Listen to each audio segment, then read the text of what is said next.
আমরা কিন্তু দেখি যে আব্বাস সিদ্দিকী ভাইজানের বেলায়, নওশাদ সিদ্দিকী ভাইজানের বেলায় তারা কিন্তু গর্জে ওঠে। আজকে কিন্তু কোরআন শরীফকে অপমান করা হলো, আল্লাহকে অপমান করা হলো, তাদের মধ্যে কোনো প্রতিবাদ নেই। প্রতিবাদ করবে কি করে? সে সে ক্ষমতা আছে, বুকে পাটা আছে নাকি? প্রতিবাদটা করবে কি করে? জি খেয়ে থাকলে প্রতিবাদ করবে?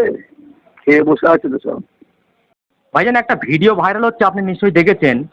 আমাদের রাজ্যের মুখ্যমন্ত্রী মমতা ব্যানার্জি বলছে কোরআন শেষ হয়ে যাবে, আমার কাহিনী ফুরোবে না। সন্ধ্যা হালদার বলছে দেবাংশু আল্লাহর এক অংশ। আপনি তো একজন ধর্মগুরু, এটা নিয়ে কি বলবেন?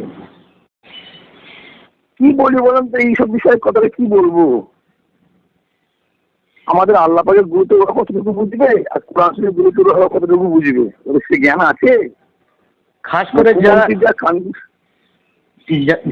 খাস করে যারা তৃণমূল কংগ্রেস করে যেসব মুসলমানরা, তাদের উদ্দেশ্যে কি বলবে? তারা কিন্তু এখনো প্রতিবাদ করছে না।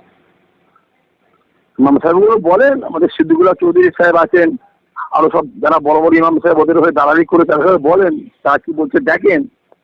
তাদের প্রতিবাদ নেই কেন? মানে এত খাওয়ান খেয়ে চলে কাছ থেকে প্রতিবাদ করার মধ্যে হিম্মতের নেই। জি